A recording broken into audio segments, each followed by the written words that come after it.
Hey, love bugs, what's up? I hope you're having a good morning, noon, night, whenever this video may reach you.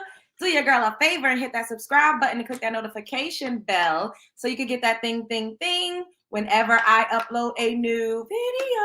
Y'all know we got the shea butter on deck because we can't be ashy and stuff like that. Nope, it's never giving ash. It's never giving dry. it's giving moisturized. Oh my God. So today we are going to be talking about, we're going to get into Kiki Palmer and what's going on with her and Darius. And then I also want to show you guys this interview that I did. We're going to have like a little watch party of a stage mom that I've known literally since I was like 13 years old. And she worked closely with Kiki Palmer and Sharon Palmer. Like they were friends at one point. She told me a bunch of stories about, you know, like how Sharon was and how Kiki was and the temperament and, you know, because her son is an actor and she got him from the hoods in Brooklyn all the way to Hollywood. And I really I wanted to replay this because it's also about a lot of the dark sides of the industry, you know, and essentially we would always talk about the price of fame.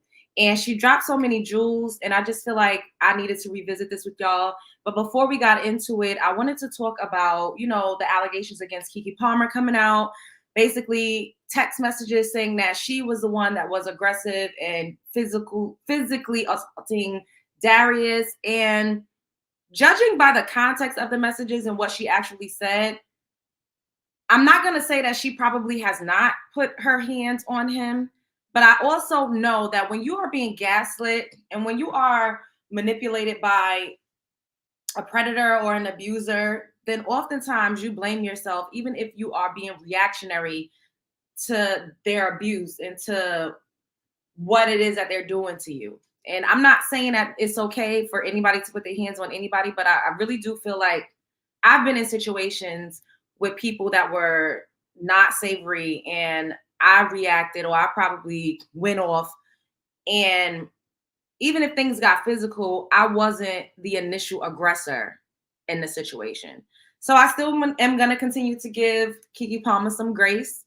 Once again, I'm not sitting up here saying that she probably did not put hands and feet and paws and everything on Darius, but I don't think that she just went out attacking him unprovoked or without being triggered. Once again, I don't condone DV, man to woman, woman to man. I don't condone it either way. I just wanted to put that out there. I also remember Kiki, you know, coming out and talking about how hard it was being a child actor and like basically she had to take care of her whole family. And I know that that has to be a lot of pressure. I can't directly relate to that. I don't know what it's like. I do know that I had to work when I was younger to help support the household.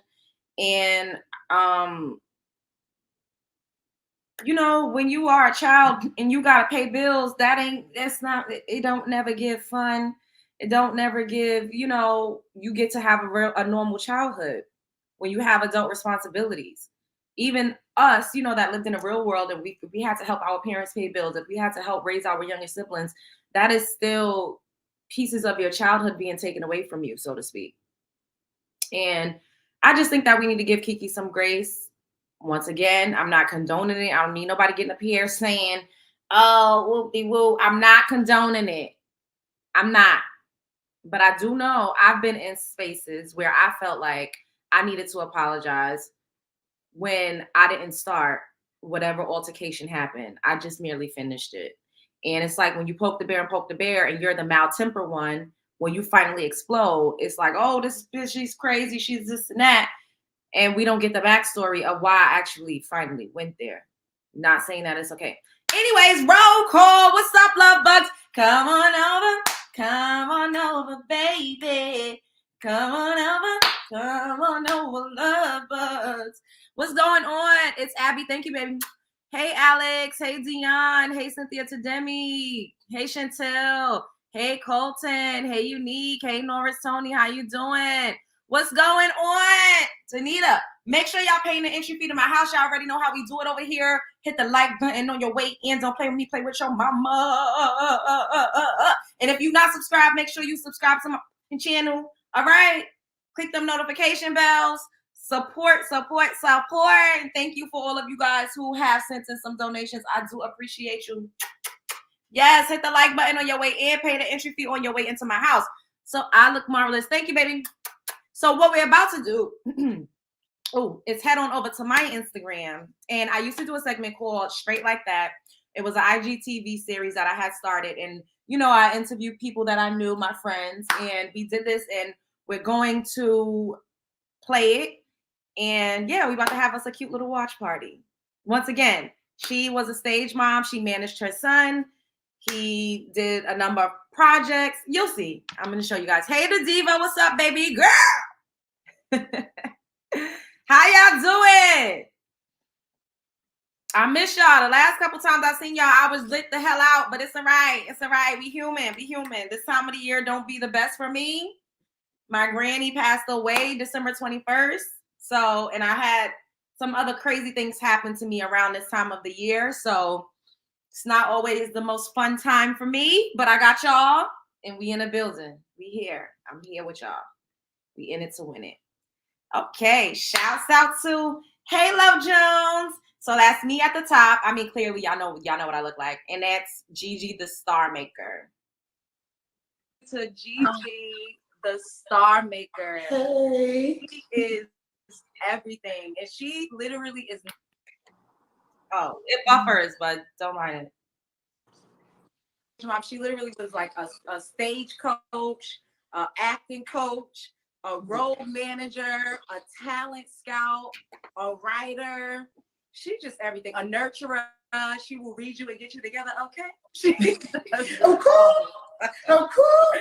Yeah. So introduce yourself to everybody. Hey, my name is Gigi, the Star Maker, and I'm the mother of a little actor named Julito McCullum that used to star in The Wire. Yes. So we're gonna start off. I'm gonna ask you, because you have 7 other beautiful children and you took the one to Hollywood. What was it like transitioning from being a mom of 8 in Brooklyn, New York, to being a stage mom in Hollywood? Stop. I'm gonna tell you the truth, it was hard. Wow.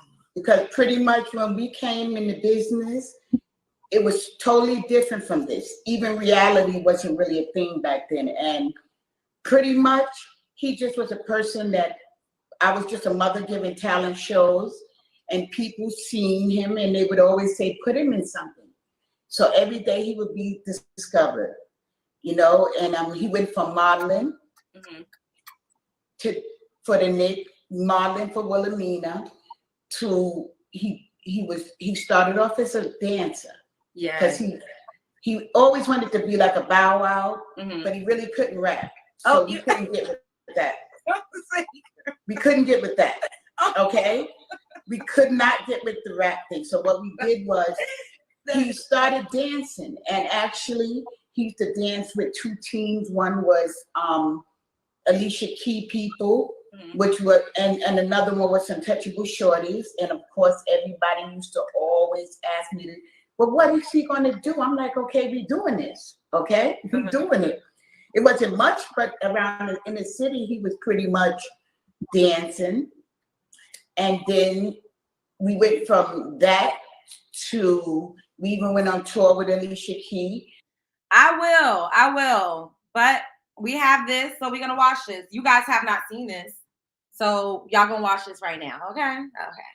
But it wasn't really no money. Like, what was that like? Was it hard, like juggling being a mom and taking, going on tour and pursuing your dreams and your son's dreams of being a superstar? Was that hard? What was it like? It was really hard because one, I had 7 other kids at home. Actually, it was 5 then.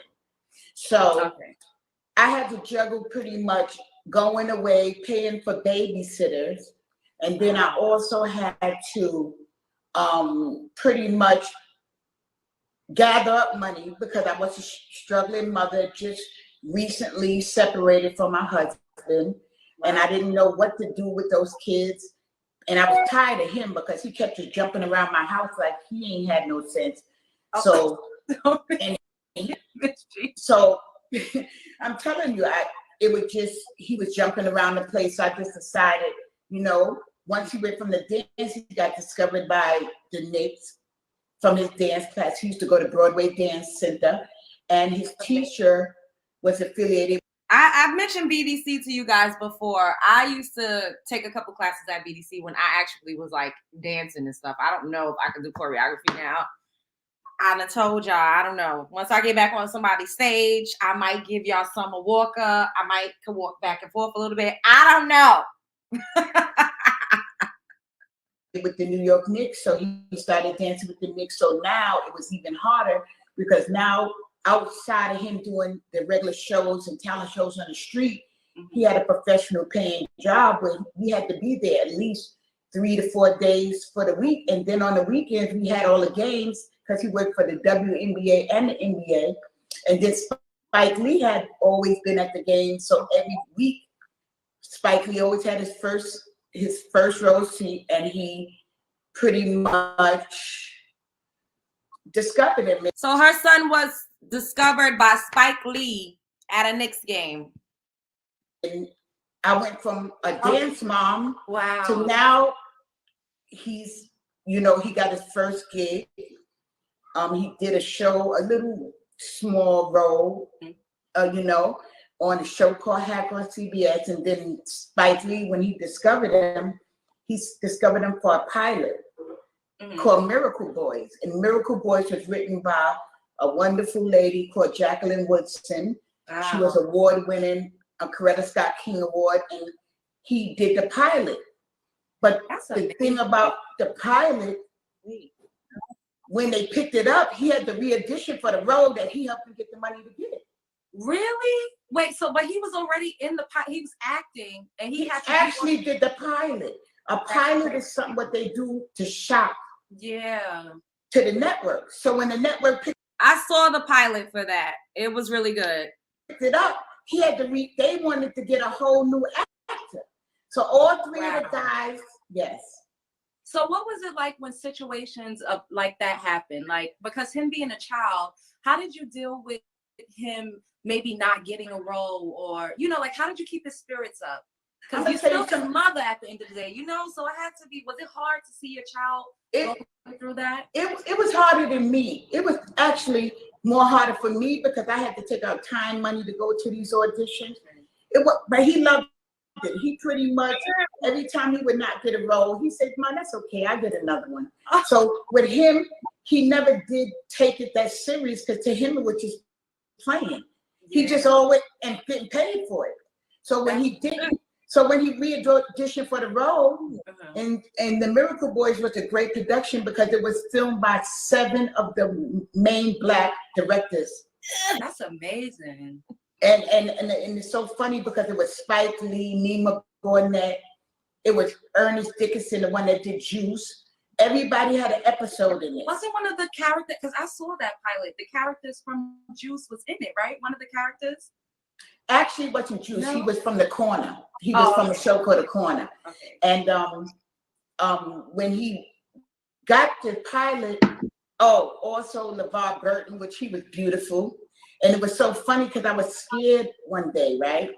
What happened is, one day I didn't go to the set because I couldn't get a babysitter. So I sent him with the driver by himself. Okay. So I got a call saying that LeVar Burton wanted to speak to me. Now, mind you know him from the Roots. All I think about is Kuta Kinte. Yeah. I'm like, what the hell Kuta Kinte wanted me? Oh my God. And I told my son, I said, listen, Huli, I'm about ready to whip your ass. So guess what? I sent you one time and you done showed your behind. So when I got to the set, he was like, oh my God, I just wanted to meet the mother of this kid because he's amazing. And I'm like, I'm shaking in my boots, bro, because I'm saying to myself, oh, he ain't gonna get his ass kicked tonight? Okay. So I'm like, he told me how amazing he was. But I had never had an opportunity to talk to any stars because I was like new in this. Yeah. So I started asking him about Roots, and he told me, you know what, and telling him all my insecurities. And he said to me, just calm down, it's okay. He said when he got Roots, that was his first audition. So he had never been an actor. He had been straight out of college. He never been an actor. He said his first audition was Roots, and he got sprung into a whole series. God, he just went like straight to the top. Like, to the top. Iconic. Like, so that kind of assured me that it was going to be all right. Because I said, look, he had a lively career, and I felt like if LeVar Burton on his first audition, Hooli had been, by the time he got Miracle Boys, he had about 30 to 40 auditions. He had auditioned for Honey 5 times and made it to the final. They didn't pick him. I found out why. Because Master P had put the money to Honey. So he already did, the vehicle was for Little Romeo, and Hooli was going to be a competitor. So when he was a dancer, he auditioned for that role, but he could never get it because basically that's like having 2 Little Romeos on the set as a dancer. So and Julito definitely would have outshined Little Romeo. Well, we can't say that because by the time, let me tell you something about outshining. It's about money. It's about money. The person that put the money up for the production, it's nothing to do with talent sometimes. It's about who has the money, who got the bag in their pocket. And at the time, I was a struggling mother, had a part-time job working with children that was mentally ill. And I was doing that with 7 kids, part-time job. So you jumped all of that? Like you were still working while you guys... It was so crazy. It was so crazy. I still used to get food stamps. I had to trade in food stamps. I had to trade in food stamps just to get my son headshots. So that whole month, me and them 8 kids, we ate chicken and rice. They were so sick of chicken. I don't even think they like it that much now no more. So it was a struggle. But you're showing people that there is no excuse. Like you don't have no excuse. If you want something bad enough, you best to get up off your ass and go and get it. Like that's wow. First of all, to just have children and to be, you literally was doing like 10 different jobs. I'm trying to tell you, I was doing like 100. I was working with 40 clients that was challenged, and they were all low functional. I had to remember all the while he doing his acting, he still was dancing for the Knicks. So I had to 3 days a week. I had to go to them rehearsals. Then he had another set of rehearsals for his street group because we couldn't let him down. He was like a starmaker dance group. Then I had to come home and listen, I had to work. It was work. And I had to come up with all this money. Nobody was giving me none. So it was really hard. It was really hard trying to do all that while still keeping my sanity. Yes. Because at the end of the day, it wasn't my career. I just was trying to help my kid because this is something he seemed like he wanted to do. Wow. So, hats off to you. Like you did that. Like you did that. I can't even say I did it. I'm gonna give it all to him because I'm gonna tell you the truth. He had did a show on MTV called Say What Karaoke. Yes. Y'all remember Say What Karaoke on MTV? $1,000 on that back on MTV days. And it was a point when in the very beginning of his career, I wanted to quit. Because one, as he started moving up the totem pole, I started seeing people that was our friend that was rooting for us. They were the haters. They was trying to be with the opposite person. So even when he was in the dance where I was doing the girls' hair, lending them my fancy shoes to go. But when he started moving up the totem pole from dancer to actor, we got more enemies than anything. So I don't really want to take any credit for that boy career because I'm gonna tell you the truth. He worked hard. Miss G, he worked hard. I've witnessed some of it. You also worked hard. And when I said you did that, I was talking about being a mother. You know what I mean? Making those sacrifices, still working to help your kid actualize his dreams. He was a talent. He's a superstar. But what you did cannot go unnoticed. Like it just cannot. And I've been out of I never was in the limelight because at the end of the day, if you're a manager, it's about. She did a lot of sacrificing for her son. She really did. Your artist. Your artist, yes. You stay behind. I'm giving you your flowers. I don't care. Even when the time when I met you and your talented cousin. Yeah. I met you at like 13. Yeah. Y'all were dope songwriters. Dope songwriters. Remember?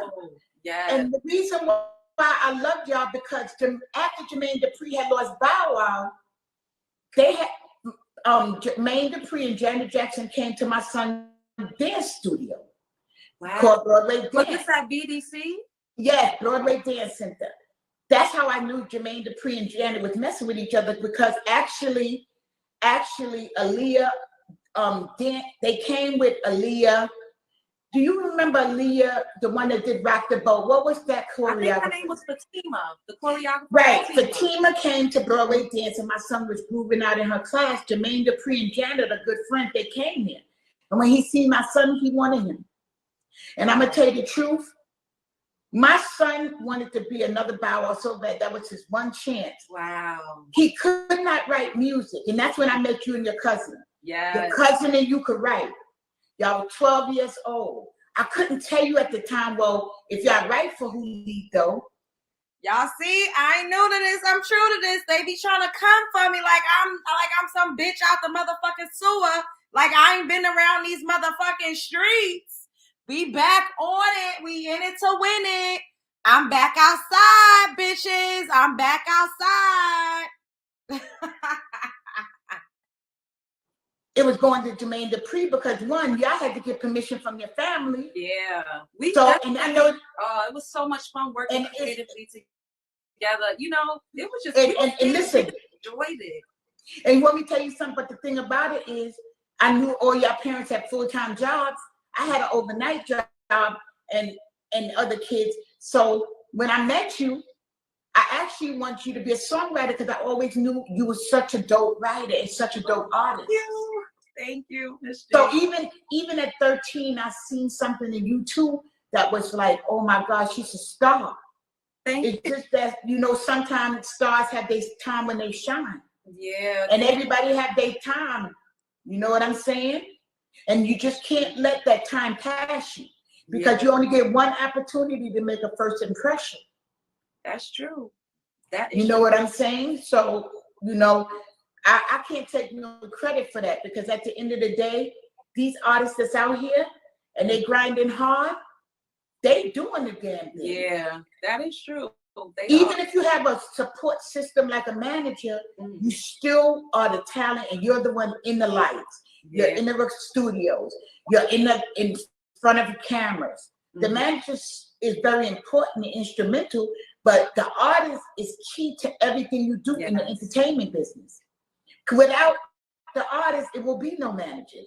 It will be no stage moms like me. It wouldn't be anything. It would be a mess. You're right. It would be a mess. I want to ask you a question, right? Since you were talking about castings and auditions and stuff, is the casting couch real? Real as it can get. It's a lot, and see, that's another problem. Here you go, and here artists go with their talent, and somebody will come sleep with somebody and bump about 20 people out the way. And it's really who you know. It's not really so much of it's who you know, and it's who you let and screw you. You gonna lay down or get down? You want this role? How bad you want it? You gonna lay down or you gonna get down? Choose. About your talent, because everybody got a special talent in them. Yeah, that's true. And I'm gonna tell you the truth. It's not really hard being an actor, but it's hard when you got to go against people that's sleeping with the directors, the casting directors, the manager, and here you come with your good talent, thinking you're gonna, that's not happening. Because you can't see your way past something. She didn't lie. And I've literally had opportunities to sleep with executive producers of major productions, and I didn't do it. And I look back and I be like, damn, like I missed out on so many opportunities. But my whole thing is, let me let y'all see me. My whole thing is like, I sleep with who I want to sleep with. I choose who I allow to even be in my personal, intimate space. You know, and people be like, oh, well, you slept with a guy that couldn't really get you nowhere or do or whatever. But it was still a choice. And I didn't go against, you know, my moral compass. I didn't do things that I wouldn't be able to live with. And that's why a lot of people self-delete and they self-destruct, is because they do all of these things to get to the top. And then you think that you're about to just make it And you sometimes don't even get that role. You could screw all around town. You be screwing security guards, screwing all everybody, and you still don't even make it to where you think you're supposed to go. And then what? Resentment, depression, rage, all of that starts to settle in. And all you have at the end of the day is yourself. When you look in the mirror, it's just you. It's you versus you. So to allow this vessel to be used in that way, some people could do it. Some people can disconnect from their soul and they could, compartmentalize things. But for that to be a lifestyle, it has to be taxing, because essentially it's literally just like prostitution at the end of the day. Pimping yourself out. And once again, some people could do it. I'm not one of those people. Some coochie or some pee-pee.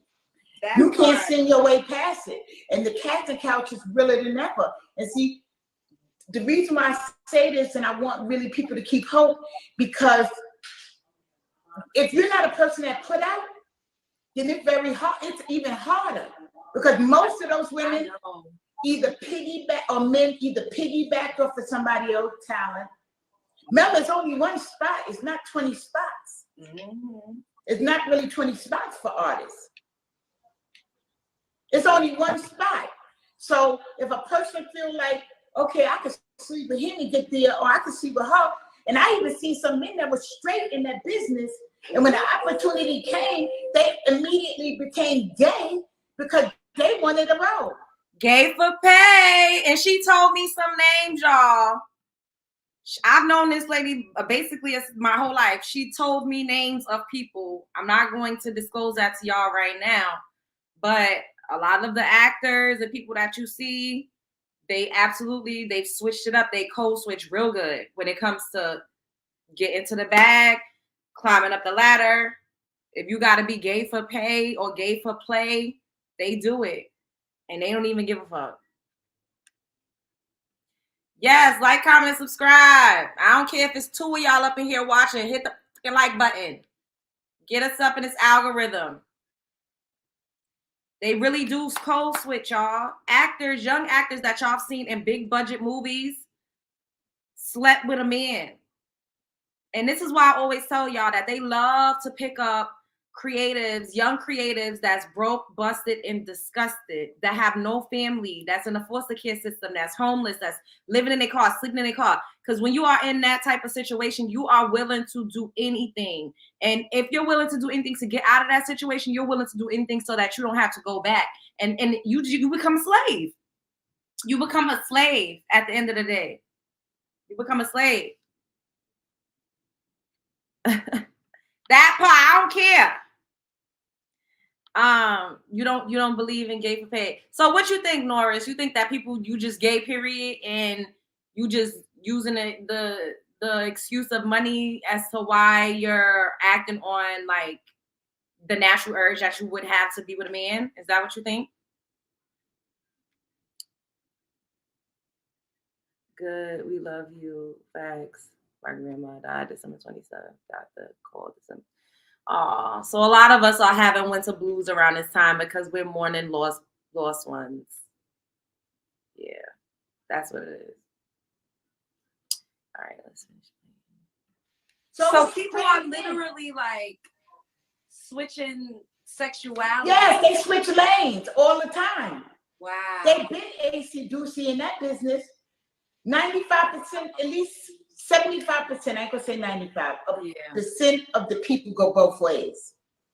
So you, as a talent, you are really stuck with, and if you're a struggling talent, that's even worse. It's true. Another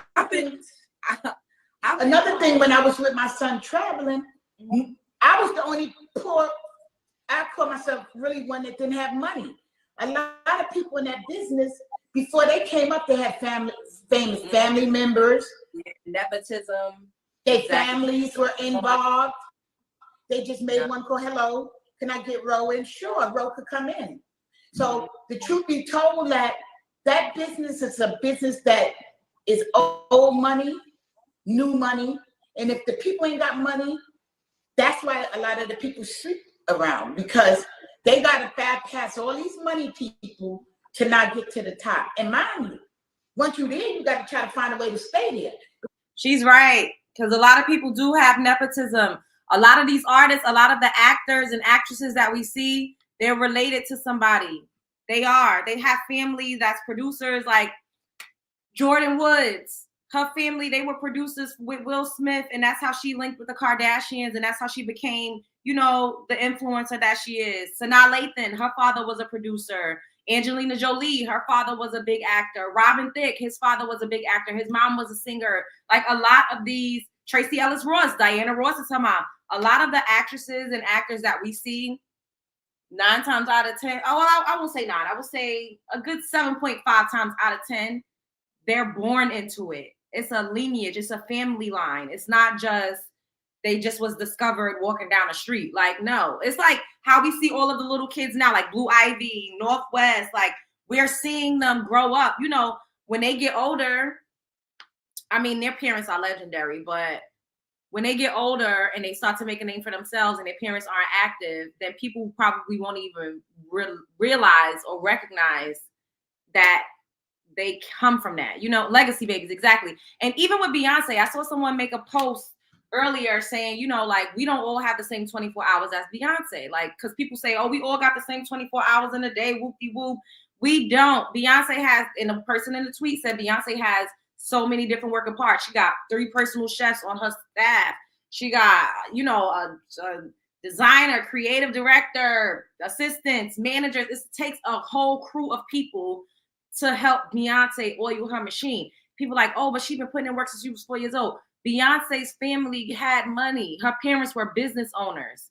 She didn't come from the hood. She didn't have to struggle and get it out the fucking mud.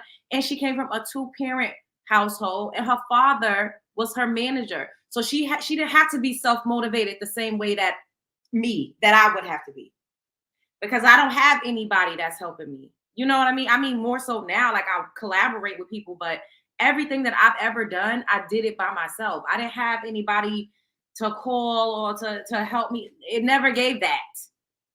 It never gave that. The doors that I walked through on my own. I wish one of my parents would have been my manager. I probably would have been, what? If I had a parent that was managing me, getting me up, saying, hey, we got this. I believe in you. We're going to do this. I'm going to put it on the table. We putting it all on the floor. Let's go. I didn't have anybody investing in me. The way that a lot of these people that are super duper successful, they come out the gate with people. Lotto, her father was managing her. A lot of the artists that we see, they had somebody in their family or really close by from when they were young kids. Even Little Mama. Y'all know Little Mama? I knew Little Mama. We did talent shows together when we were younger. And I don't know her like that now. My aunt, she knows like my aunt and stuff like that. Like she'll go to like the cookouts and, you know, be at the family functions or whatever. But her father, we was kids. They had a bus, a van with her face wrapped around it. This is like when we was wearing jersey dresses. Y'all remember the jersey dress phase? We was little tweens. Like, and she had all of that out the gate. So it's kind of like some people have the formula and they're set up from the beginning to win. And then other people, you know, you gotta, it's a slow grind, you know? And it is what it is. That's life. But some people, that money be moneying. I lost my best friend. Oh, I'm sorry to hear about that. The winter blues ain't no joke, y'all. That's why I be trying. It's just me. I don't want to be drunk the fuck out. So I'm like, look, sometimes I be feeling kind of sad. You know, I be alone a lot. So I'm gonna go on another cleanse. We did a 37-day no alcohol cleanse. We're gonna do another one. I'm trying to think if I should wait until after the new year, just in case. Maybe I should wait till after the new year, and then we're gonna do another 30-day cleanse. But it's all right. We could, you know, everybody going through a little bit of something. They done found. Oh, I did see some. So after we finish playing this, I'm gonna come back and we'll do another show and talk about these things. What? She turned into you? It's about to go down. Hey, Lynn. All right. Because Now you the target. You the target. You the one that they got to take down. So they're going to sit down. It's going to be harder, even harder then, because you have people that even were your friends, now they're your enemy because you got one role or you made one song that was hot. So the whole time you fighting oppositions all the time. Even your closest friend could become your enemy because of something that you got or role. So I wanted to ask you, we could segue into this question. Do you feel like people backstab? Like, do you feel like it's really like a dog eat dog? Is there any loyalty in the industry? No, it's not any loyalty. Listen, it's not even any loyalty. People will cut your throat. Damn sure ain't no loyalty on YouTube. Because Lord, YouTube is getting worse than Hollywood from what I experienced so far. For a indie movie or indie movie. An indie movie, that's minimum wage for actors, okay? Wow. Because most independents are low budget. So you're taking minimal wage. That's why even with Precious, that was a minimum wage role. Yeah, because Monique, that was an indie. It didn't get money till they shopped it to the networks, and they got big people like Tyler Perry, Oprah in it. Before that, Monique, who was a big star, she had to take a pay cut. Wow. But she did it because all of us read Precious. We loved the book, especially in my age. Precious is like to us the Code This Winter to you guys. Yes. Okay, and everybody loved that book. And that's the reason why, even with Monique, I understand some of the things she's saying, but then being in the industry, you know the game. Oh, I can ask you this now. This is perfect. How do you feel about cancel culture? You know, Monique went on her press tour saying cancel Netflix. They wasn't trying. So this was around the time where like Monique was going super hard, you know, because she wasn't getting her just due. And Taraji P. Henson, is it Henson or Henderson? I don't know. I always mess up her last name, but she goated. Shouts out to her. She recently came out and said that she have to fight harder, you know, because she a melanin-rich woman. And people saying, oh, well, if y'all would have stood behind Monique, because Monique Ben was saying this, y'all just didn't like the way she packaged what she was saying. Trying to pay her what she was worth for her comedy special that she wanted to do. And Amy Schumer was getting paid X amount, 20 million or whatever. All the big men was getting more. And she felt like Tyler Perry, Oprah Winfrey, and Lee Daniels blackballed her. Well, I'm going to tell you the truth. You could get blackballed from anything. And I'm going to tell you the truth. When my son did The Wire, they canceled him because I would not cut his hair. He had this great big ponytail. And the only reason why I put it on TV, because HBO didn't think about that. I knew that if I put my son on TV with some braids, with the business is very racist against braids back in those days, then he would never be noticed amongst all the black people in a black ensemble with braids. So I put that ponytail in there on purpose. And when we negotiated that deal, never in the contract that they said they was going to alter him, because that would have been more money. I would have made the lawyer go back, renegotiate that, and then add that in. They waited to the 11th episode to send us a written script with his hair already cut out. And when he said no, they wrote him as a guy getting beat up by all kind of people. He got beat up. That role was so hard for me because him. They had to go back and rewrite the script, because the thing about series, they write as you go. Okay. So when they write a series, you could be written off every episode. Wow. So when he said no to them cutting their hair, they had to go back and rewrite it real quick so we'd be ready for the next week. And they wrote 3 ass kickings for him. His best friend, the crackhead on the set, and it was a real fight scene. And I'm gonna tell you, the directors was anal, because they made it go on for about every scene that he had to rehearse. He had to get beat up for an hour on the set in a scene. What? That was his ass kicking for cutting his hair. And then after that, they gave another actor sex with another girl, and you know already when you get sex, that's to hype your profile up. And that actor didn't even have lines that time. He maybe had, at 11 episodes, he had maybe about 10 lines in the whole 11 episode. And after that, they wrote my son off. So I know what his back for. Wait, this is all because he didn't want to cut his hair. Yes, he didn't want to cut his hair off. And they wrote him off. Wow. And see, it's so funny because the writer, I used to sit with him every day. And that's the reason why they wrote the mother like me. Because he talked to me like this and then went in the audition and lady looked like me. And then he bragged about how the reason why they killed Stringer Bell in The Wire was because he wanted to be a street cat and they wanted to put suits on him. That's what the writer told me why they wrote him off. Because he didn't want to wear suits. He wanted to still be street and they wanted him to move up. So I'm trying to tell you, cancel culture is, listen, my son did Akilah and the Bee. He did a beautiful episode. So he played Kiki Palmer's brother on Akilah and the Bee. With Angela Bassett, who played his mother. Yes. And let me tell you something. They thought that they had some little non-actor. Mind you, I'm theatrically trained. I trained with Lee Strasberg on a scholarship. So I taught my son method acting. When he did that role with Angela Bassett in the director scene, he was head to head with her.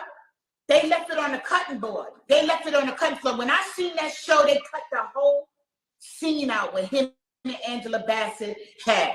And that was only one scene in that presentation that was probably going to be fired. So cancel culture is real. And when you're in that business, if you're not a yes person, you'll be a no out of here. Wow. So you know, if you see people around that industry for years, they either been A. You heard her? She said, if you're not a yes person, then you're going to be out of here. I told you it's lay down or get down. And you got to be with the shits. If you're not with it, if you say no, if you give any pushback or any opposition, then they're going to say next. And this is what happened. Wait, let me make myself bigger. This is what happened with Tiara Marie and Rihanna. Remember Tiara Marie and Rihanna? They came out around the same time. They both had a record. Tiara Marie actually was slated to be bigger than Rihanna. Like, she was doing more numbers than Rihanna when they first came out, but Tiara Marie didn't listen. She was too aggressive. She gave too much pushback. She didn't want to do any and everything they told her to do. Rihanna did everything they asked her to do. Rihanna was like a mannequin. She said yes to everything. Remember, L.A. Reid came out and said, Rihanna is such a good girl. Rihanna listens. That's what they want. They don't want you to have an opinion. That's another reason why I couldn't, especially when I was 20, I was a hot ass mess. Like, you couldn't tell me shit. Like, it never gave that. I wouldn't have been a good puppet. I just wouldn't have. I would not have been a good puppet. Yes, he was on a Wire. He was the one with the big ponytail on a Wire, and he played. He did 2 movies with. No, he did 3. He was on Brotherly Love too. So he did 3 movies with Kiki Palmer. I'm outside. Y'all, I told y'all I was outside. Tiara, they should have picked up, but Tiara Marie wasn't agreeable. That's the thing. They can make anybody sound good. You put them in a studio with a good engineer. But are you going to do everything I tell you to do and shut up? They don't. That's another reason why they like young people. They like teenagers because teenagers are more agreeable. It's easier to manipulate. It's easier to get your agendas across without any pushback when you're dealing with children. Very cutthroat, or they sleeping with some hella people. Talent ain't kept them there. Wow. Talent did not keep them there. I'm not going to say that it's not some talented people. But they were yes people. Okay, if you tell me go do this, I'm doing it. Because cancel culture. So Monique, I could understand her rant because, but she knew better. If you in that business that long, she probably never got with Black Productions. Yeah. She never. And that was her first. But even though she was with the Parkers, it may have been, and it was Ralph Foucault, which was nice. He's the one that brought Kiki Palmer to LA. Wow. Yes, when Sharon Palmer, him and her knew each other somehow from whatever they did. And he met her, and when he's the one that introduced her to Hollywood. That's why Kiki Palmer have a record deal. And when after she got the record deal, they cut him off. They cut him off. So they did some Meg Thee Stallion. Listen. Pretty much what she said is that Sharon Palmer used to use people real bad. And then she cut you off. Like she would use you, drain you of your resources, drain you of your energy, get what she needed to get, and then cut you off. Like, you know, she used everybody as a stepping stone. And they didn't give a fuck. But this is how a lot of people become super successful. You got to be cutthroat to a degree, especially in the entertainment industry. They didn't care. But, you know, when you have somebody else that's your mouthpiece, that's why it's always essential to have a manager when you get bigger.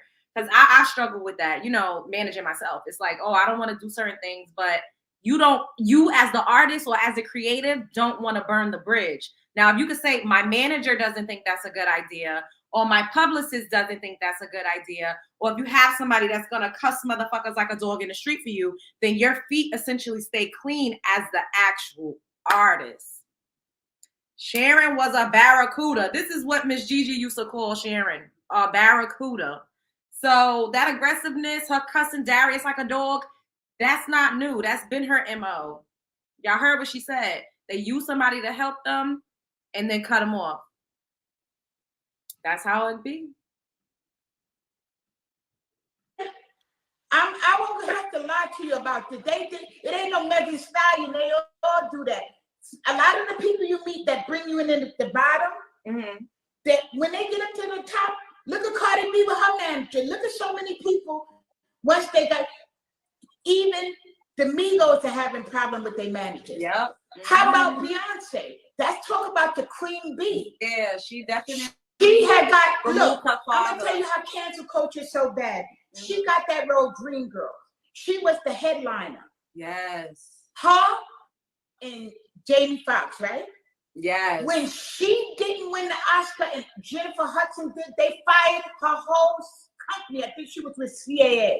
Wow. And you notice she can't get a role since. Yeah, I think she's about to play Aretha Franklin, but it took years, like decades. No, I'm not talking about Jennifer Hudson. I'm talking about Beyonce. Oh, Beyonce was on the road. Beyonce, wow. when Jennifer Hudson got that Oscar over Beyonce. Beyonce was pissed off when she didn't get that Oscar. I'm telling y'all, this is what I heard behind the scenes. Beyonce was livid. Everybody got cussed out. Everybody got fired. She was so mad because she thought that this was going to be her breakout role. But it wasn't. It was for Jennifer Hudson. I know Beyonce. They fired her manager from the talent agency and everybody else. Oh, wow. That's what people don't know about the inner workings of the industry. Wow. They fired her whole company because she didn't get that Oscar. So even though it was Beyonce and her work that was being judged, she was able to put it on her people for her not getting the Oscar. She was, when you're the top biller, meaning the top two names, it was her and Jamie Foxx. Eddie Murphy and Jennifer Hudson got the nomination. That was wow. I don't think anybody was so we want to talk about cancel culture. Talk about that. You talk about Monique.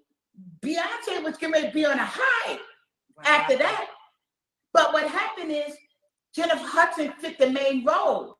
And that's why they nominated her. Yeah. And of course, when you're hungry, Jennifer Hudson was a Nubian. She was hungry. She just coming up American Idol. She's so out of that song. So when you that hungry, you gonna kill a role. Yeah. Beyonce killed her role too. But she got the nomination, and right after that, they fired the whole, not one person, her manager, and everybody was under her. Wow. So cancel culture is probably one of the wickedest things you're gonna find in the entertainment industry. Woo, that's crazy. So Monique is justified in how she feels.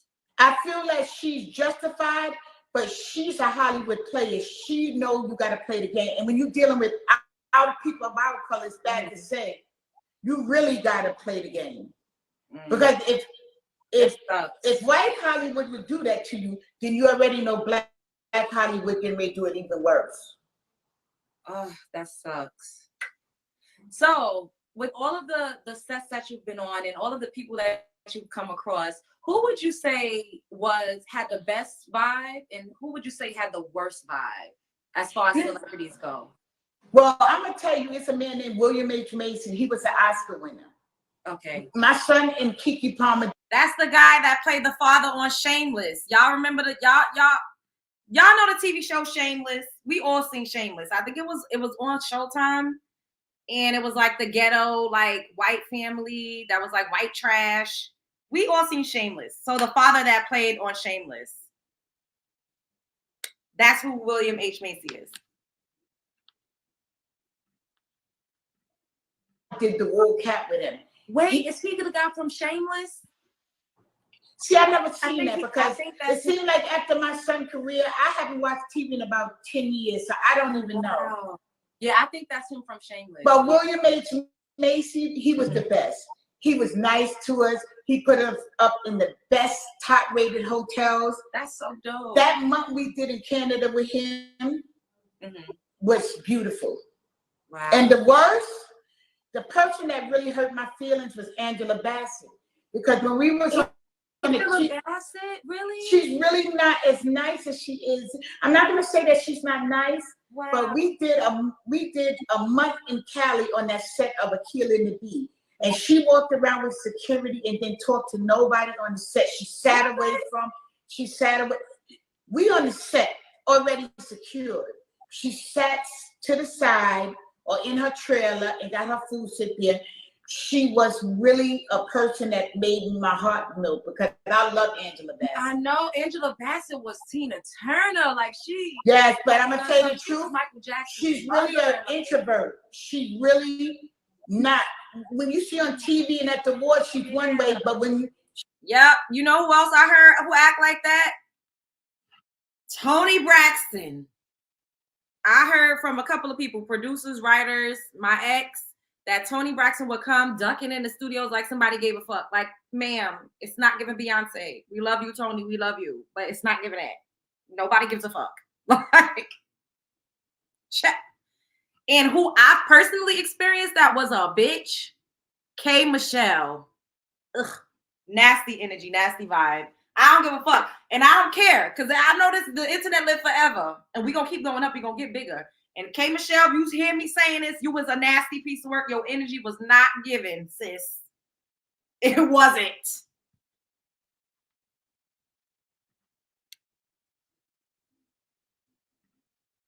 She's really, she's kind and of, I guess she has her crowd that she's live with, but on the set with all actors, that was the one that didn't interact. Lawrence Fishburne, he was a dog. Oh, he was a dog. But that broke my heart because it's not that many Black sisters in the business. Yeah, and she's like a living legend. Yes, but some of those legends are not as nice as a lot of people think. And they only good when the cameras are on or when they get them accolades. Because when them accolades and them lights is not on, if you may walk down the street, they may not even speak to you. And I've seen a lot of them. I remember a lot of them meeting. And because Julito was coming up from Kenya, we met her on Ludacris video, Runaway. Oh, Kenya Moore from Housewives. Right. She was on the set with Ludacris, hanging with Ludacris. She was a different person. Like when I seen her on these Housewives, I was shocked. I was like, she was so very bougie and classy. And when I seen that show, I was shocked. Like, really? I met a lot of people in that business that now that I see them 10, 12, 13 years later, they changed for TV and money. So it's like, you don't even know what you're going to get when you're dealing with people in that industry. And as a fan, you should be very careful how you spend your money. That's why I stopped watching TV. Because I'm watching your show, but you won't even give me the props when you see me to even give me a big up. Unless cameras and your publicist there, then you won't do that. So I'm not going to sit down and watch no whole season of somebody. Y'all saying that Angela is just an introvert or being professional. I get that. And there's nothing wrong with that. However, Have y'all ever been on a production set, like on a big, like a television show or a movie set? If you haven't, I'm going to tell you, right? Everybody that is on that set has signed documents, their information, they have their passports, cards, social security numbers. Most production studios are very secure. Why the fuck do you need to walk around with a security if everybody here, we're acting in a scene together? What you need to walk around with security for? If her son, Huli, was playing Angela's son, Kiki Palmer was playing Angela's daughter. If Kiki Palmer and Julito is walking around freely, Lawrence Fishburne is just as big as Angela Bassett. They both was in that movie together. Why is she the only one that needs security? Like, Miss Ma'am, ain't nobody, it ain't no regular Joe Schmo. This is not, you're not surrounded by fans. We're all on the same payroll. I just feel like there's a fine line between overdoing it and requiring, like space. I get that. But to walk around with security on a closed set that is secured with people that's on the same payroll as you, I think that's extreme. That's just my personal opinion. That's my personal opinion. Now, when they're shooting outside, you know what I'm saying? And there's like regular pedestrians and people that can walk up on you. I understand. But we're on set. We're at craft services. We're eating from the same craft services. We're getting directions from the same director. Why in the fuck do you need to walk around with a security guard? I understand what y'all saying, but I just think that's just, you're stretching it. You're stretching it. You stretching it.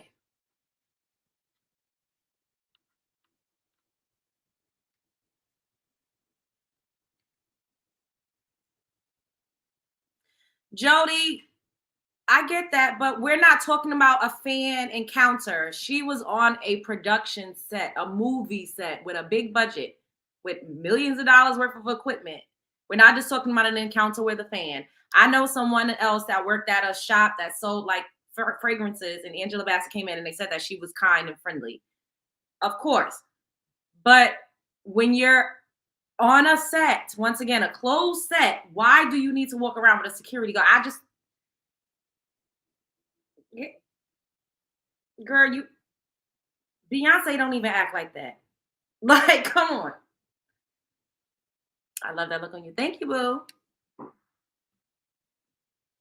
Show that I know for a fact I met and they didn't like me and would not even talk to me. Fans make ratings. Fans is cash. Yes. Okay? So you're watching all these shows for these people that will look at you like you're a piece of shit when you're not doing it. So I completely shut the whole TV off and stop watching it. Oh my God. So that way none of y'all gonna get money on my note. Because I'm not gonna sit down. I'm a woman that came from different backgrounds, and a lot of them did too. And I'm not gonna watch a show and these people all of a sudden they get 1 or 2 roles, and now they're looking down on people, the same people that rose into the top. I hate that. I really hate that. So do these people, what do they typically look like in person? Because I want to ask you about aesthetics, like plastic surgery, like, are people doing a lot to alter their physical appearance? Because go ahead, finish. No, when you see them on TV, like sometimes you can't really tell. You know what I mean? So seeing them in person, face to face. Pretty much everybody I've seen. I remember when Huli was over at MTV. I used to see Lala. I used to see Christian Milian. Yeah, we were doing a lot of work with MTV. Yeah. You remember back in the days? They don't look nothing like what I used to see them in real life. So when everybody is acting like I didn't get a little nip and tuck, oh yes, you did, girlfriend. It's just that we didn't have social media to show it. Yeah, I saw Lala post surgery, but I think she didn't look how she looks now. Like now it looks more refined. A lot of them didn't. A lot of them didn't. They do it even with the skin lightening. Mm-hmm. I see some of them. They were brown, beautiful, brown skin queens, and now I see them and they look like somebody else. They look like more European. Damn. They look more European. So it's like the whole thing is they want to be, when they hire a person, they hire you for who you are. Yeah. But because of people like the Kardashians and people that were pop culture affluent, they changed their whole look for them. Lala definitely is best friends with Kim, so. But all of them changed their appearance to get more favorable amongst, you know, a different demographic of people, and to get their money. So, you know, it's all about your image. It's an image-driven business. So a lot of them did that to get able to get money. But it's an image-driven business. It's any actor they see you, before they see you, they see your headshot. If you're a singer, they see, it used to be your voice. There's a lot of singers out here that they get the opportunity, and then it's a lot of blackballing. It's like a person at the top, like a gatekeeper, because that's part of the culture too. Yeah. And if the gatekeeper up there and everybody mess with them, you won't get a road. Why do you think so many singers' careers went down? Or they get shelved and you never hear about them. Or either they die. That's what I'm seeing too. That part. Look at them dying just now. Now they on a rapper killing rappers. It's so many rappers getting killed. I'm like, but it's not only rappers. Actors got killed too. Yeah. Look at Whitney Houston. Look at Whitney Houston. I never would believe you on your biggest night, and you just listen, Ro. You used to be a party girl. You tell me if you was out partying, if you stopped for 1 minute, went upstairs and jumped in the tub. No, absolutely not. Like that doesn't even sound right. Like you had a party. You on your biggest night, and you said, "Hold on, big party. I'm going upstairs to go in my tub." I'm not laughing. To go in my tub and die. That just seems fishy. It seems like a lot of the starlets and just big stars, period, they're always dying of an overdose or they committing suicide. Listen, like, okay, it's not adding up. Listen, even if I was a drug addict, I would know the level of drugs I can take. Exactly. Look at Michael Jackson. These is murders that's unsolved. Yes. Biggie, yes. Tupac. You caught Pop Smoke killers, but Biggie and Tupac killers still ain't caught. That part. Okay, so murder is a big part of that game, because when you reach a certain plateau, it's a whole nother world then. So do you? And that's the reason why I left. That's the reason why when I seen my son get that wire, I was getting nervous. I was getting nervous because I said to myself, oh my God, he just got one roll. That was his biggest roll to wire. And I'm talking about vultures was coming on us like this. And then everywhere you go is drugs. Oh, come to my one time. He did something with the NAACP. They invite, Julito did a club run. So he went to a club, they paid him to sign autograph. I put him up. The publicist said, come with me to this house. I go in there and it was up to down drugs and liquor. The people got so high in it, I didn't drink and smoke. And even if I had done, I wouldn't did it in that industry. Yeah. Because I'm not a person that just trusts drinking with anybody. Yeah. They put Mickey in your drink. They fell asleep and left me in the house. Oh damn, now what's going on? With a house full of stuff, I fell asleep. They fell asleep and left me. I had to let myself out the house. Wow. They didn't know me. I only came down there for a 2-day run with the NAACP. He was hosting an event for Freedom Weekend. They fell asleep in the house with me in there and the publicist. We had to lock ourselves out. So I'm trying to tell you, the drugs are synonymous with that business too. And like I said, you can smoke as much drugs or weed. I remember how many crackheads you knew may be in the hood. Did you see them dead? No, they lived for 100 years. Oh, okay, but all of a sudden these people are ODing off of drugs. Yeah, they get in a bad bag. But it's even fishy because look at some of the drugs. They be having like 5, 6 drugs in them. Now, if you're a crackhead, you only got crack. If you only doing one thing. But that's how you know that they drugs be fixed.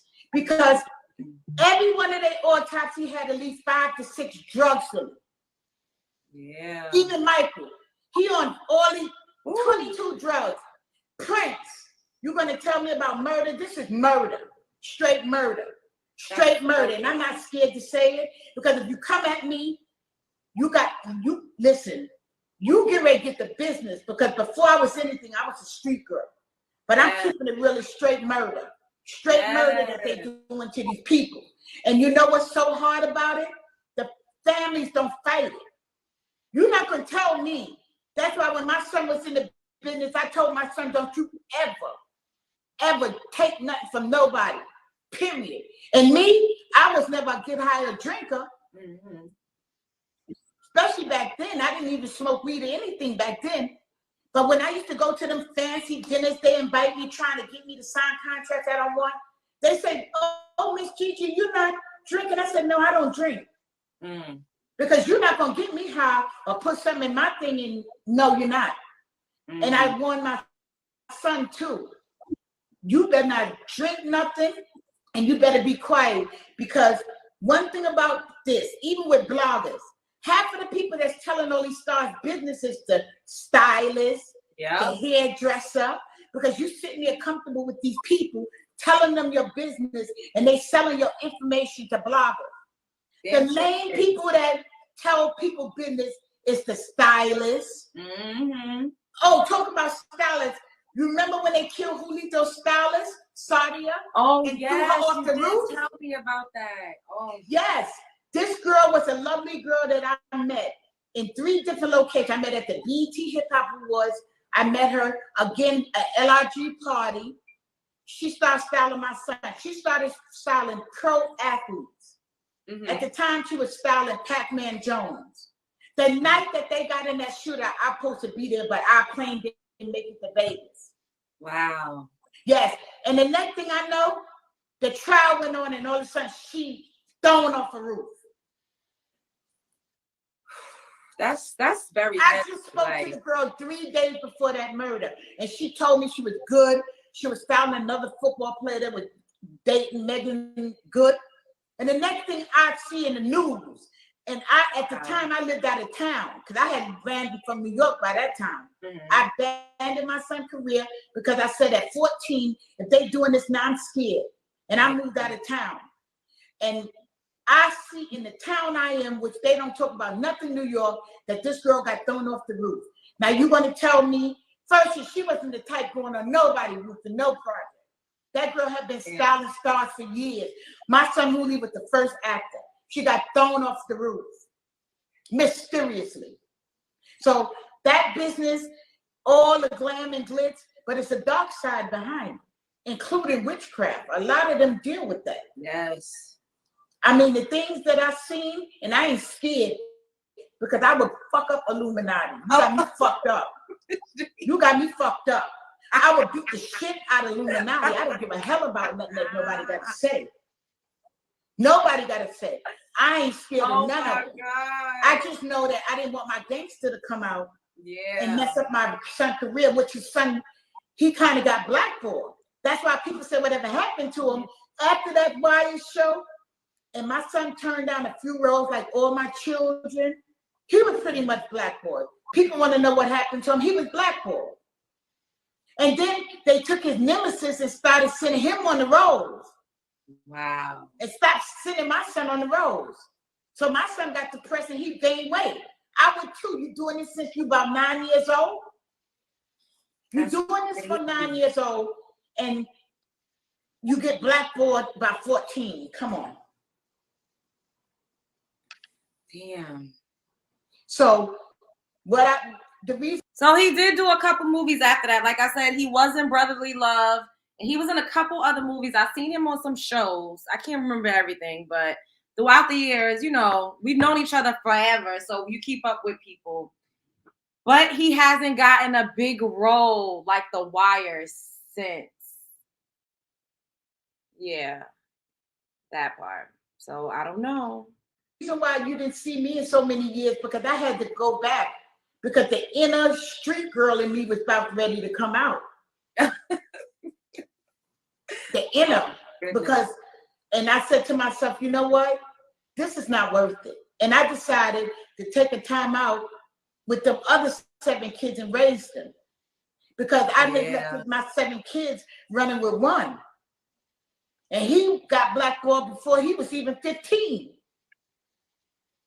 Before he was 15. That's crazy. Oh my. But look at how the damn industry will chew you up and spit you out. It's crazy. A haircut. A haircut?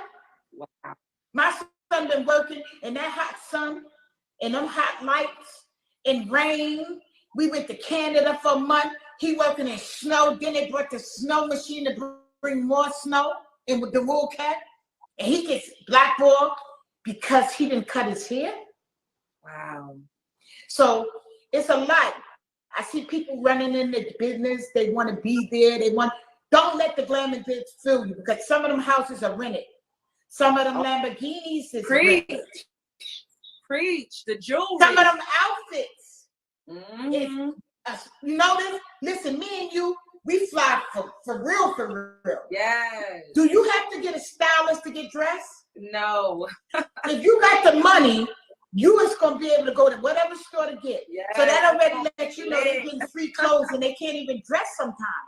And the only time if you see them off the record, or if they're not taking these glamorous pictures on social media, they don't look nothing like you would probably walk past them. That's true. I have seen a lot of them dressed. And I met jewelers that told me, oh, I made jewelry for this one. Some of that jewelry ain't real. Yeah. Okay? And I sure know why. T-Pain came out and said a lot of the jewelry don't be real because real diamonds don't shine the way they needed to shine when they on stage under them lights.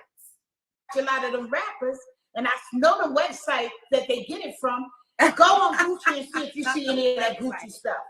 Please go on Louis, Gucci, Fendi, and see if you see any of their outfits. Oh my God, yeah, you're right. They was getting on Monica when she did the battle with Brandy because she had like a corset.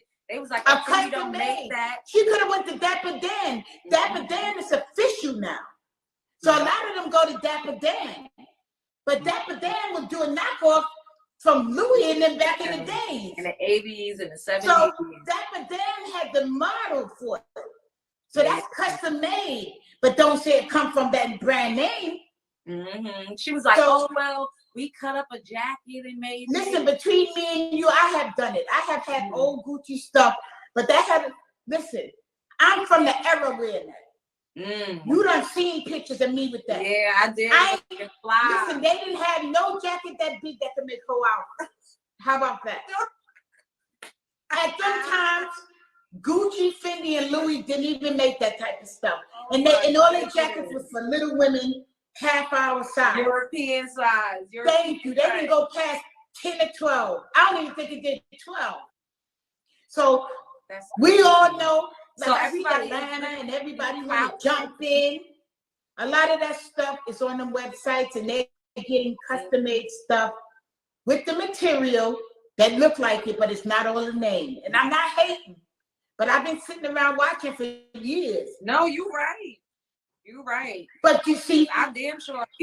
Because at the end of the day, too, I'm like, that the business is for you to come to their website and buy the other stuff they selling. Yeah. So if I gotta leave you in because I'm extra lit and I'm fly, but that's what they're gonna do. Because the end result is you go to their websites and buy their books or watch their movies or something. Yes, it's all for clout. Everybody's doing everything for clout. So I want to ask you, right?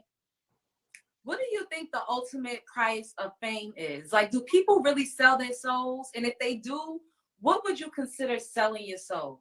Okay. To me, the ultimate price of fame is death. Wow. Because rather you death by, look at the little boy in Raven. You're not going to tell me nobody didn't put nothing in his drug. She was talking about Orlando Brown. That boy had not a crazy bone in his body. Look at him now. Oh my God. I'm missing his name.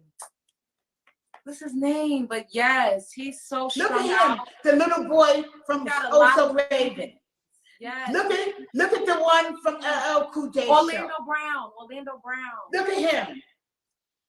Either you're gonna die by drugs, or you're gonna get what do you call it? You're going to get framed, so somebody got something on you that they need to tell. Like Bill Cosby. Look at him. Somebody was gunning for him. This man done did things all these years.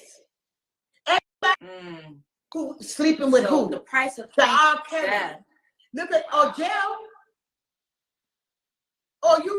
Some of these artists go on the ground, whatever happened to them.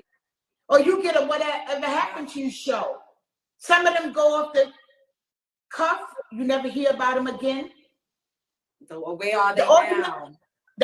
So it could be not physically death, but it be it's sometimes it's the money be good, but you got to figure out is if it's worth losing everything that you got. Half of the people lost that. Look at Kobe Bryant. Who out? Him and his daughter.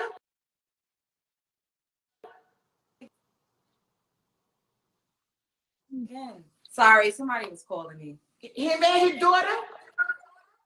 You need to tell me that plane man, a pilot knows he's not supposed to fly in certain weather. And look at Liam. That man knew the weight of the plane.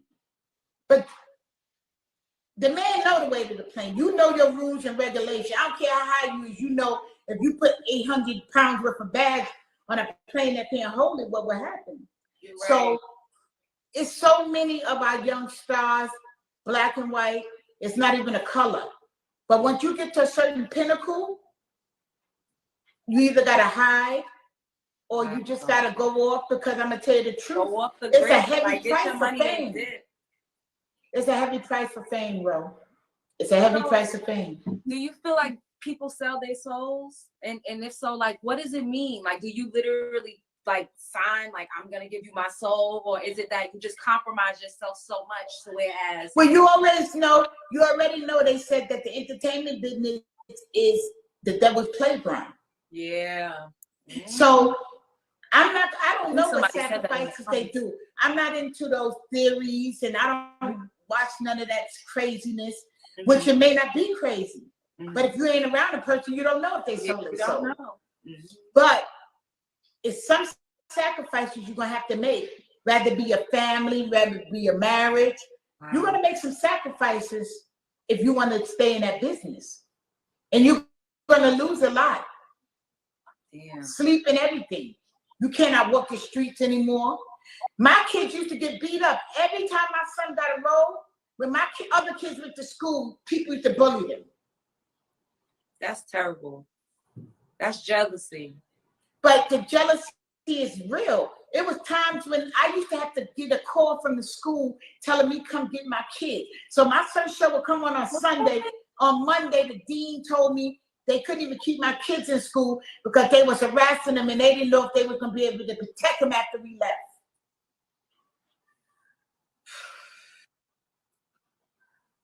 Seriously. So not only do you go through it, your family go through it too. Yeah. People talking about like Kobe Bryant, wife and kids. How about his mama? She was the one that started this career. How about Michael Jackson and all these other mothers? Even though the wives are in pain, something come out of you that's worse of pain than anything you can ever imagine. Yeah. Anything you could ever imagine, losing your kid like that and your grandkid. I see everybody talking about Vanessa, Brian. Do they think about that lady for years, has sacrificed everything she had for her son to go? I tried to put one of my sons in a basketball camp. I couldn't even afford it. I had 5 sons. Wow. You know what type of sacrifices that mother and father put up for Kobe? I don't hear nobody talking about, oh my God, you got to check on Kobe's mother. Of course his wife is upset, but she rich. And from what I know, she was estranged from his family. Like, Vanessa had a lot to do with his mother and his family not being a part of his life. You know how they isolate? They do that. People come in, they infiltrate, and then they isolate the star or whatever. But that's what they do. It's terrible. That's what I was trying to avoid with my son. Me and him fell out. When the wire was on, we wasn't even, listen, somebody had kidnapped my son. What? A lady let her daughter come to the school and was bringing gourmet dinners to a school for my son. Next thing so when the show was on, I didn't even know where my son was at. And I was so ashamed, I couldn't call the police because I didn't want it to go on the news. He would call me, but I didn't know where he was the whole time the show was on the wire. I didn't know where he was at. Oh my God. I didn't know where he was. This evil demonic spirits just jump into people, it seems like, once you start to elevate in life. Listen, between me and you, it's always good and evil in everybody. And I'm going to tell you the truth, that type of business would bring out the demon in a lot of people. Some people don't even have it in them. Oh my God. That's the price of fame. You lose your family, you lose your friends, you may lose children. Look at Mike Tyson's daughter. That's a lot. This is so heavy. Like, yes, it's serious. Oh my God. Like, it's something serious. Because it's like, and everybody, we see it, you know what I mean? But to hear, like, to and to be in the business with it. Because my son wasn't no rapper. Yeah. That was like a dance and a rapper, and the model was on the lower title. He was up there with the high entourage. The pinnacle of entertainment is the acting world. Yes. Okay? All the rappers want to be actors. You think they want to make a song and go tour when they can make one movie and get the same check? And then put their song in the movie. And then put your song in the movie and you ain't got to go nowhere. So acting is a more lucrative business than music. Yes, because you can put your music in it and you can look at 50 Cent with power. 50 Cent. He got the theme song, that's a check. He's executive producer, meaning he put all the money for the show, so he get that. He's the actor in it. That's like 3-4 checks. Every time they play it, and he's getting residual money. Every time they play it, he's getting like 3, 4, 5 checks. Why do you think he don't rap? He don't need to rap anymore. Yep, he don't. That's true. You know, that's just the game. That's the game. You have to play the game and be a game player. Yeah. So do you think it's worth it to play the game? Or do you feel like now things are a little different to whereas you could kind of create your own lane, you know, and create your own art? I just think it's worse now because everybody can come in it. Yes, because that part, any and everybody can come into business now. Wow. So you have way more competition now than you ever. Think about that's so true. You can go viral. You can go on TikTok and put a song and you boom, you a star. Yeah. You don't even got to do a song. Look at Instagram stars, influencers. Yep. All they do is just take lit pictures. Look at the Kardashians. They started with keeping up with them and they ain't had nothing doing. Look at how much stuff we keeping up with now. Yeah, that's so it's worse now. And then people set an image. So if you ain't got the fake butt titties, the porcelain, what's those teeth called? Yeah, the porcelain ears. But you ain't got that. You ain't got the Birkin bag thing is killing me. Oh God. I need to elaborate on a Birkin bag. Oh my God. Listen, if you that crazy to spend 100,000 and you're a person of color, only our people do that. When right now the whole country is up for sale, but you done spend 30,000 house dollars and land dollars on a bag, you is crazy. That's crazy as hell. It's like I don't want really bought a block buying me no Birkin bag, because if you go with 30,000, I'm gonna either get you robbed or something. You getting robbed. You is not gonna buy me no damn Birkin bag, and all this property is slaying here. I don't want a Birkin bag. Oh I'm good. Look, I'm good with this bag. I'm good with that bag. If somebody buy me a Birkin bag, I will take it and sell that shit. I'm pawning it. Listen, between me and you, I want the cash. Even if you pawn it, you're not gonna get the money back that you put in. Yeah, it won't be the full amount, but I wouldn't buy no bags. And those bags are not even that cute. I'm like, but guess what? That's a black status. Say I ride. Yeah, I ride. That's the bag that. Listen, white women don't wear them. And if they do, it's only the Kardashians, because look at the normal billionaires. Look how many. Listen, what's the man name that owns Amazon? Jeff Bezos, I think that's his name. Go on all his wife pictures, who she is the second billionaire in the world. See if you see her with a Birkin bag. No, they dress like they homely, like walking down the street. Listen, like, you wouldn't even know they have because they're not going to invest no money in no penny-addict stuff. They're not going to do it. Who would sit down and turn around and spend and Birkin bags is not even 10,000. They're like 100,000, 50. If you got the 10, 20,000, that's like the crackhead bag of the Birkins. The crackhead bags of the Birkin, that's not even the bag. They spending $100,000 for one bag. Yeah, that's crazy. We are the biggest consumers in the country. But but guess what?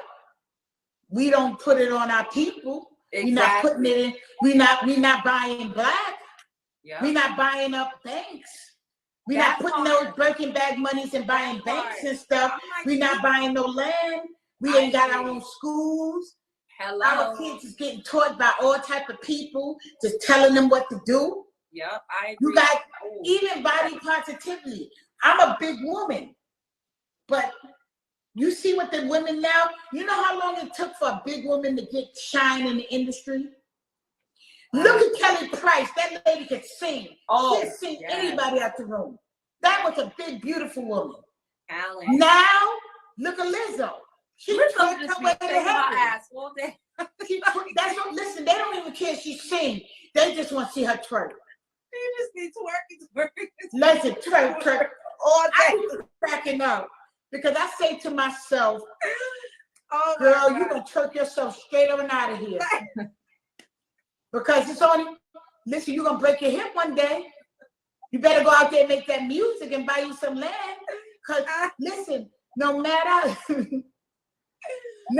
how much of a star you is, every star got an expiration date. That part. And people don't think like that. They thinking they rich forever. Why you think people like Rihanna got out of America? She only here when she come for a business. She go right back home with the people she trusts. That's one of the smartest girls in the industry. Yes. She went right back home after she see what she seen. Everybody's begging her to come out with more music. And listen, well, she probably never come. What does she need to be music? Her clothes are selling. Makeup. She home. Music. It's back in the days when it was an album, you get 1 cent on a record. Streams, you gotta sell over about almost 1 million streams to get a check. Yep. She got clothes going on. She got product. I wouldn't put out no music. Why I'm gonna put out? I'm enjoying it. She a young girl. She worked for probably 10 years straight. She enjoying some of that money, and she home with her family. She's home with the one she loves. That's important to you. At the end of the day, those are the people you're gonna see when you're down. Yeah. And everybody to go up, they gotta come down, baby. And sometimes when you come down hard, it's hard. Yes. That's why I withdrew myself from my career, because my son was letting people lead him in directions that we weren't going. Wow. We had a plan when we came there. That wasn't after we got in, we orchestrated a plan. Wow. We knew who needed to get out of the way. Before that, Bow Wow No Romeo was his nemesis. He couldn't get nothing. He couldn't get nothing because Bow Wow, when they decided to go to college, that's when he snuck on in. We had a plan on executing a strategy. And when I start seeing different people in his ear, he eating from people, really? They will put something in your drink. And listen, everybody want to take you to lunch and dinner. Them lunches and dinners. Listen, I be bringing a bag lunch. Like, sorry, baby, I'm not hungry. I would bring me a bag lunch. Give me a little bag lunch, baby. I ate already. Because let me tell you something. When you at the dinners, that's when the biggest deals are made. Like I said, the biggest.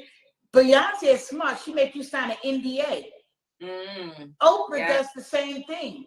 When you come on a production, you sign an NDA immediately. Meaning, if you say or do anything or take any picture, you're getting sued.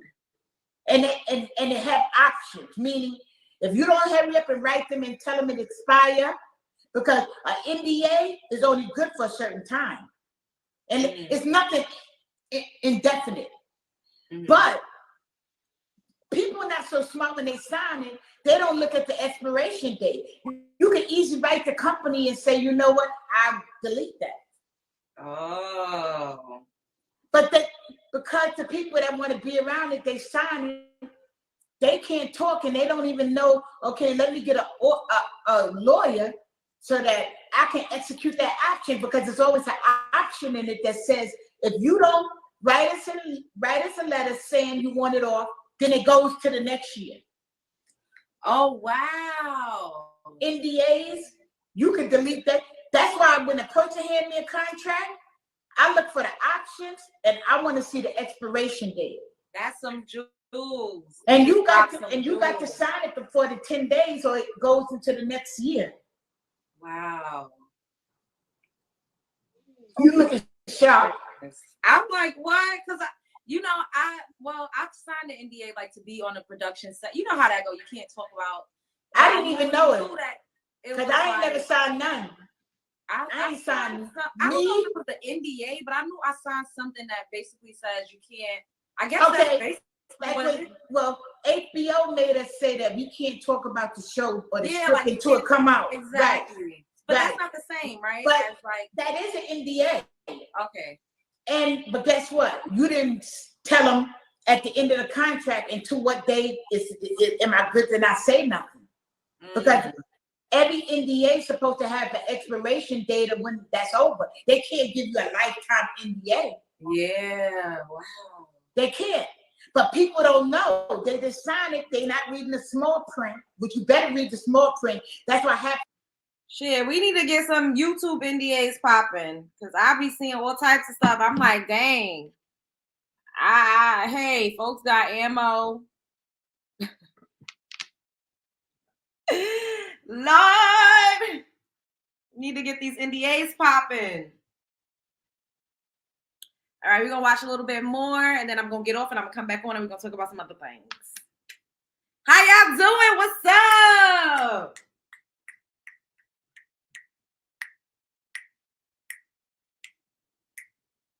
Yes. These rappers can't make it after they leave a manager because they done sold their rights. That's why I don't let nobody do websites and nothing. Look at when Kiki Palmer first started. A girl, graphic artist, did her website. Mm-hmm. She said, oh, let me do it for free. She wanted to do my son's too. I said, no, thank you, because that's tricky. Anything says free, I'm sorry. They gonna come back. Do you know they want to selling? Do you know they want to selling Kiki Palmer back her own website name? KikiPalmer.com. She had to pay $25,000. Nicki Minaj with Fendi. He writes to her name. He named her Nicki Minaj, but you have to buy back that name. Yeah, I don't think she even used. I don't know if she got back NickiMinaj.com, but they did make up. I did see her on his podcast. It doesn't make a difference because he had to sell out. He done lost all his money. Mm-hmm. He hit the biggest thing he discovered. Yeah. And he's now bitter. He's so bitter. Oh my God. I hope he's doing better. Listen, let me tell you something. I would be bitter too. Look at me, Nicki Minaj. But I would have kicked myself in the butt. I'm not taking my artist nowhere to nobody else to manage. Mm-hmm. But I saw the conversation and she said they have fell out before that. And he don't never talk about that part. She said, you wasn't talking to me. You don't remember? We got into a big argument and blah, blah, blah. And I was like, oh, see, people be telling only one side. He was only crying what was me one side. You know? It's always two sides to a story and then the truth. That's exactly. why she brought him on the show. Because she knew that people were saying that and she wanted to put him on Front Street. Yeah. He was smart. Because if you was Nicki Minaj and I was your manager, I'm not coming on your show. You're going to have to pay me to come on your show. And I'm still not coming. You're not going to put me on Front Street to clarify your name when you truly know that maybe she wasn't even signed to him. Mm. Because if she was signed to him, then she couldn't just go. Look at Megan Thee Stallion. She signed to him. And then when she got a management company, they just seen inconsistencies and they had enough money to pay a lawyer to fix those inconsistencies. Yeah. It's all about money. If you don't have money. Wow. So you just dropped some major jewels. Thank you so much. You said the price of fame is death. You said read the fine print. Like always pay attention to what you're signing, especially when it comes to NDAs because there's always expiration. Don't eat nothing from nobody. Listen, I'm not going to no lunch, honey. I'm bringing my bag lunch I ate at home. Yeah, like these are jewels though, because people don't think about miscellaneous stuff like that all the time, and that could really be the end of your life. You know, or the end of your career. Listen, and you got to make sure you have a lawyer. Be lawyered up. Okay. You have to have a lawyer. Yes, and you got to have your own lawyer. Well, she's about to say it, but I'd be saying this too. Your lawyer cannot be attached to whoever is representing you because they will not have your best interest at heart. And not the person that's not the production company. You, even if you got a manager. Thanks, Christine. Have separate, because if that lawyer interest is in them, not you. I learned that the hard way because we used the agent lawyer, and when I started, I got another lawyer, which was my lawyer, to read the fine print. They said, well, that lawyer is to the agency, not your personal lawyer. So their best interest is not you. It's the agency overall. And my set agent had 141 people. Wow. So at the end of the day, you better have a good lawyer Even if it's not a good one, if you just get a crackhead one, just make sure that they can read that fine print. It doesn't have to be a star lawyer. Oh my God. It doesn't have to be, but lawyers read those fine prints. Because you read a contract and think like people don't even know what an option is. Anytime you see an option in the contract, that means they added some more stuff that ain't supposed to be there. Wow. Option means, okay, I add this in just in case. I didn't know it. The lawyer had to tell me that soon if you see an option, it's a no-no. We had a 15-page contract from HBO. My lawyer looked and said, 15, you already know they added in stuff. But if you got your lawyer, you can go back and renegotiate those things. Yeah. To your benefit. Not to the benefit of, because actually managers work for artists, not artists work for managers. Yeah. Managers work for you. And on that note, so yes, I was like, you know what? I wanted to talk to you guys. I wanted to just play that because I was like, I think it's cool, and I think my love bugs would enjoy this interaction that I had with Gigi, the star maker, and she told me a bunch of different things. Like she said, I knew her since I was a teenager, literally in middle school. When they were filming the Wool Cap, I spoke to Kiki Palmer on the phone. Like I was friends with her son. We were always together. We did talent shows together. She always gave me advice. And I remember a lot. Like, those were the times. Life is life. And, I'm fortunate and blessed enough to know people that have done dope things, people that are continuing to do dope things, people that have taught me things. Sometimes you just learn by watching. You don't always need to be in a ring to get the lessons. And I've gotten a lot of lessons over the years from a lot of the people that I know. And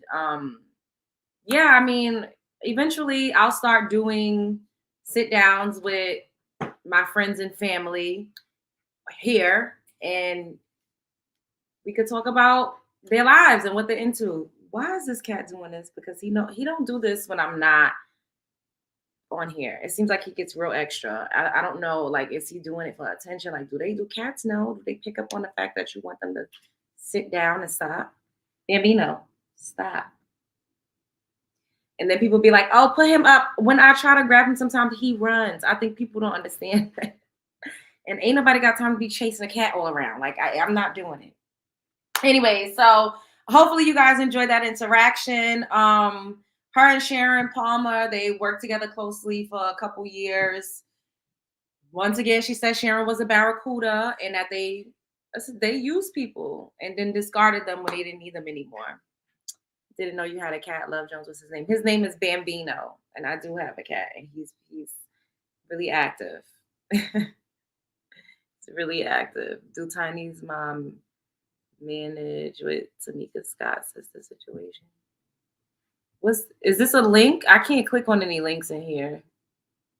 But I'm gonna come back. So I'll be back. Like, comment, subscribe, share because I know you care. I love you all. And there are cats with millions of followers on YouTube getting checks. Yeah, maybe. Not yet though. You know, I don't know. I might let him. He too much. I don't know. Hey, Michelle. All right, I'm gonna go and I'm gonna come back. Show up as her, be her. Show up as him, be him. Don't let nobody play in your face. The world is your stage, and you are at the center of it. Life is a movie, and you are starring in it. Okay. I love you all. Spread love is the Brooklyn way. I'll be back.